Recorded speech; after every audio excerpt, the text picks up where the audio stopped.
Hello, welcome to this week's Junior Actors Workshop, Saturday Showstopper. It's a bit of a tongue twister, it's taken me a few takes, I'm not gonna lie. For those of you that don't know me, my name is Laura and I am the Dance and Movement Tutor at Junior Actors Workshop. For those of you that do know me, hello, how are you? I hope you're well. This week we're going to be doing a little bit of dance. So I'm going to be doing some of the work and you're going to be doing some of the work. First of all, I'm going to teach you a short, simple routine. We're going to learn it together, nice and slowly, until you get it stuck in your head.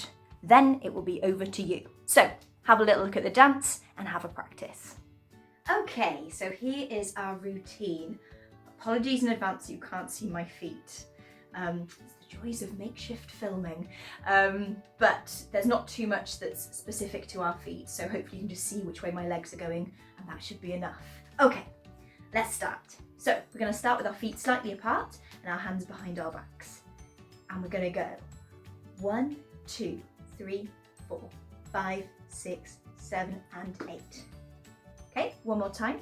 That's 1, 2, 3, 4, 5, 6, 7 and 8. Fabulous.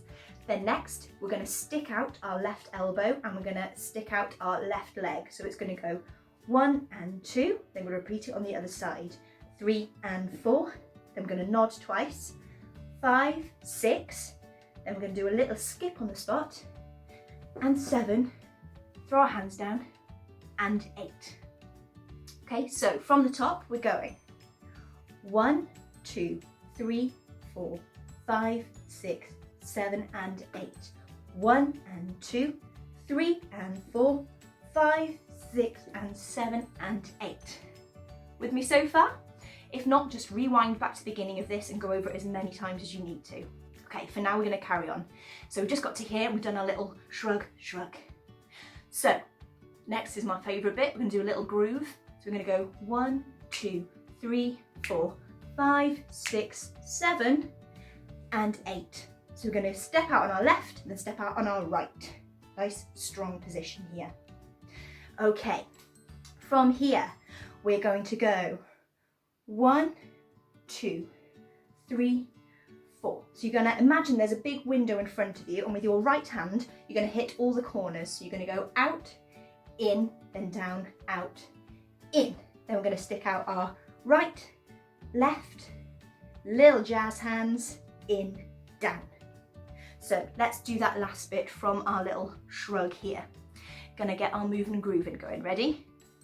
1, 2, 3, 4, 5, 6, 7 and 8. 1, 2, 3, 4, 5, 6, 7 and 8.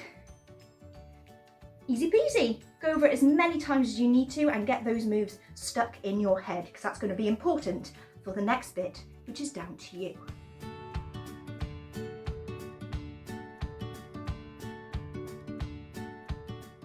So now you've had a little practice at doing all those moves bit by bit, let's try it all together. 5, 6, 7, 8. 1, 2, 3, 4, 5, 6, 7 and 8. 1 and 2, 3 and 4, 5, 6 and 7 and 8. 1, 2, 3, 4, 5, 6, 7 and 8. 1, 2, 3, 4, 5, 6, 7 and 8. Amazing! You've done a dance, well done. You're natural dancers, the lot of you. Okay, so now it's time for you to do some of the work. It's time to get creative.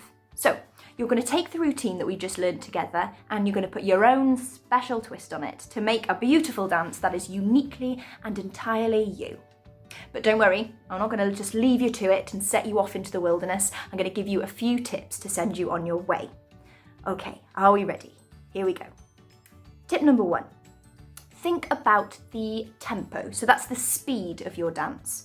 You might want to stick exactly with the timing and the rhythms that we worked with, and that's absolutely fine. That might just work for you. However, you might also want to have a think about slowing some of the bits down and speeding some of the bits up. Just see what feels right for you. Okay. Number 2, think about the feel of your moves. So during our dance, some bits were a bit loosey-goosey, some bits were quite sharp, Have a think and a play and see what happens when you make some bits sharper and some bits more fluid. Just swap some bits around. Maybe you think, actually this elbow bit, I don't want it to be sharp, I want it to be smooth and floaty. I mean, you'll do a better job than me. So just have a play and see what happens. Okay, number 3. Have a think about the size of your movements. So what I mean by this is, obviously some of the moves we did were quite big and some were quite small. So this movement we did at the beginning, we started off with quite a small movement. You might want to see what happens if you take it into your whole arm or maybe your whole body. There might be some movements that were quite big, so like sticking your leg out. Maybe you want to turn that into just a little flick of your toe, see what happens. Okay, and finally, have a think about your music. Now, you might decide that you want to choose your music first, and that might then inform the speed and the feel and the size of your movements to fit in with your music. Or you might want to come up with your choreography first and then pick a piece of music that fits. Either way is fine and it's completely up to you. I'm so excited to see all the things you come up with. So please film what you've got and send them into Junior Actors Workshop. You can even elaborate, and you might want to keep it as a solo dance so that you get the spotlight. You might want to bring in another family member as a duet. You might want a full group family dance. It's completely up to you. I mean, look, if you want to throw in some costumes and some lighting before you film it, I'm not going to argue too hard. Right, really looking forward to it, and I will see you next week. Bye!